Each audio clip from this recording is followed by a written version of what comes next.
அப்படியே பாருங்கள்.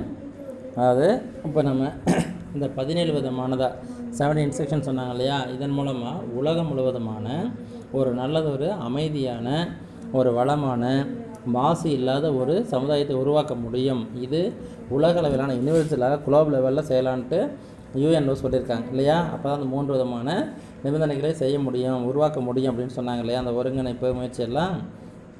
அது அடுத்தது இப்போ க்ரீன் இனிஷியேட்டிவ்ஸ், அதனுடைய தொடர்பாக என்ன பண்ணுறோம், பசுமை முயற்சிகள், அதாவது க்ரீன் இனிஷியேட்டிவ் செய்கிறது. இதன் மூலமாக ஒவ்வொரு நாடும் ஒவ்வொரு கிராமமும் ஒவ்வொருவரும் இது மாதிரியான முயற்சிகளை செய்யும்போது ஆட்டோமேட்டிக் என்னாகும், உலக லெவலில் ஒரு பசுமையான மாசு இல்லாத ஒரு சமுதாயம் உருவாகும். அப்படிங்கிறதுக்காக தான் இந்த ஹெட்டிங் கொடுத்துருக்காங்க. இதில் கவனிங்க, இந்த பிக்சரில் இருக்கிற மாதிரியே எல்லா இடமும் க்ரீன் ஆகிடுச்சுன்னா ஓசோன் லேயர் பாதிக்கப்படாது, குளோபல் வார்மிங் ஆகாது, பூமி வெப்பமடையாது, மாசு வராது, நிலம் நீர் காற்றெல்லாம் மாசாகி கேடுகள் விளையாது. அதனால் இந்த மாதிரி பசுமை நிலையை கொண்டு வரணும் அப்படிங்கிறதுக்கான முயற்சி தான் சொல்லிகிட்ருக்காங்க. Today number of organisations, business and the people across the globe that are striving for sustainability and more co-efficient, co-friendly lifestyles is increasing.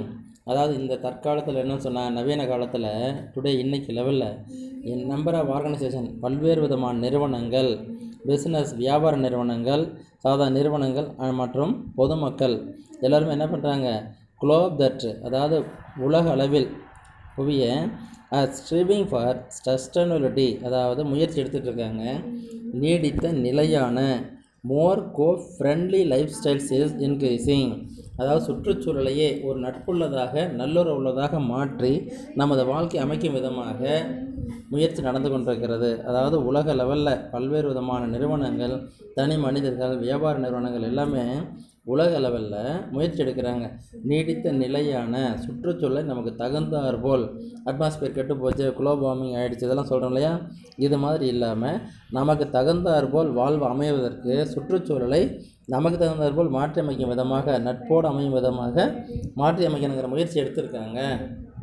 இதுதான் பசுமை முயற்சியினுடைய விளைவு அப்படின்னு சொல்லிட்டு இருக்காங்க. ஓகேவா, they are passionate towards protecting the, இதன் அடிப்படையில் தான் passionate towards protecting the earth, the only life support system we have.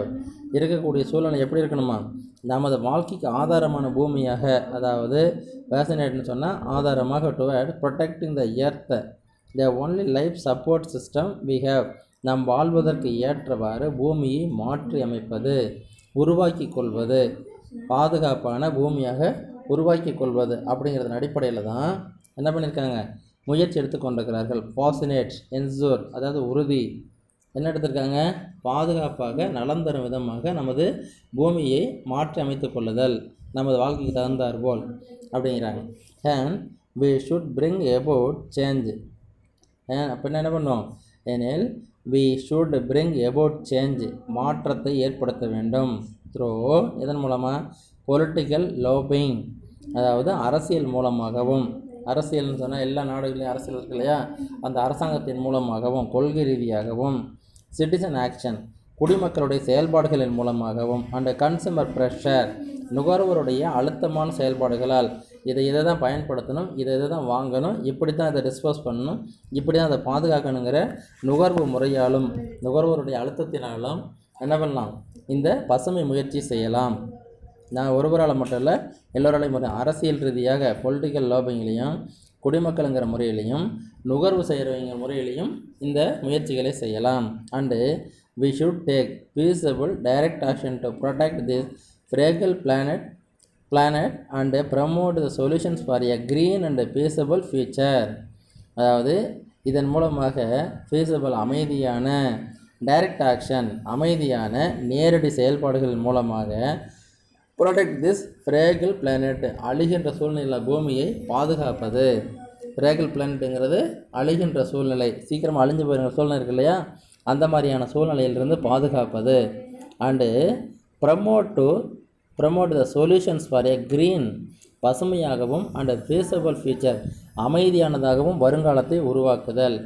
So இதன் மூலமாக நம்ம என்ன பண்ணுவோம், எளிதில் அழிந்து போகக்கூடிய பூமியான சூழ்நிலையில் இருக்கக்கூடியதை அமைதியாக நேரடியான வழிகள் மூலமாக பாதுகாப்பதும், ப்ரமோட் செய்கிறது, அதாவது மேம்படுத்துவது, நல்ல தேர்வுகள் மூலமாக உருவாக்கி மேம்படுத்தி கிரீன் அண்ட் பீசபிள் ஃபியூச்சர், பசுமையான அமைதியான எதிர்காலத்தை உருவாக்குவது.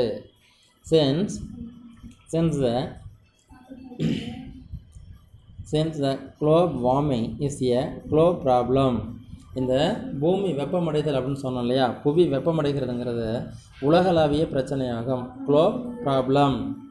த பொல்யூட்டர்ஸ், இதை உருவாக்கியவர்கள், நேம்லி டெவலப்டு கண்ட்ரிஸ், வளர்ச்சிப்பட்ட நாடுகள் தான் இதன் மிக முக்கியமான ஆதாரம். பூமி வெப்பமடைஞ்சிருச்சு, பொல்யூஷன் வந்துருச்சு, எல்லாத்துக்குமே யார் காரணம்? வளர்ச்சிப்பட்ட நாடுகள் தான், அதில் சந்தேகமே கிடையாது. ஏன்னா அவங்களுடைய உருவாக்கலால் தான் பொருள்கள் நிறைய தயாரித்து வெளியிட்டு லாபத்துக்காக வீணானவையெல்லாம், நன்மை தராத சீக்கிரம் அழிந்து போகக்கூடிய பொருள்களை எல்லாம் எலக்ட்ரானிக் ஐட்டமாக நிறைய உற்பத்தி பண்ணி வெளிநாடுகள் எல்லாத்துக்கும் சப்ளை பண்ணதுனால தான் அவங்க அதையெல்லாம் பயன்படுத்தி நிறைய கழிவுகள் சேர்ந்துருச்சு. ஸோ அவங்க தன்னுடைய ஃபினான்சியல் நிலைமையை மேம்படுத்திக்கிறதுக்காக, நிதிநிலையை மேம்படுத்திக்கிறதுக்காக தேவையில்லாத பொருளை எல்லாம் உற்பத்தி பண்ணி அவங்க என்ன பண்ணாங்க? பூமியவே அழிக்கிறதுக்கு காரணமாயிட்டாங்க. இந்த மாசுபடுறதுக்கும் உலக அளவில் பூமி வெப்பமடைவதற்கும் அமிலமழை பெய்வதற்கும் காரணமான யார்? வளர்ந்து வருகின்ற நாடுகள் தான், அதாவது வளர்ச்சிப்பட்ட நாடுகள் தான். அப்போ என்ன பண்ணுமா? Should be made to pay for the pollution control efforts. So இதை இந்த மாசுவை கட்டுப்படுத்துவதற்கான செலவினையும் யார் கொடுக்கணும்? வளர்ச்சிப்பட்ட நாடுகள் தான். ஏன்னா அவங்களால தானே பூமி வெப்பமடைஞ்சு இப்படி ஆகிடுச்சு. ஸோ இதற்கான விளையவும், அதாவது இதை தடுப்பதற்காக ஒழுங்குபடுத்துவதற்கான செலவையும் அந்த வளர்ச்சிப்பட்ட நாடுகள் தான் மேற்கொள்ள வேண்டும் அப்படின்ட்டு சமூக ஆர்வலர்கள் கூறுகின்றார்கள். ஸோ இவ்வாறு ஒரு பசுமை முயற்சி எடுக்கப்படணும் அப்படின்ட்டு சொல்கிறாங்க. நேரடியான முறையிலையும் அமைதியான முறையிலையும் ஒரு அமைதியான ஒரு வாழ்க்கை வாழ்வதற்கு பூமி இருக்கணும், அதுக்கான முயற்சியை நம்ம தான் செய்யணும் அப்படின்னு சொல்கிறாங்க. ஓகேவா? ஸோ இதற்காக காரணமான இந்த வார்மிங் குளோப்னு சொல்கிறாங்க இல்லையா, பூமி வெப்பமடைஞ்சிருச்சுன்ட்டு, இது ஒரு சர்வதேச பிரச்சனை.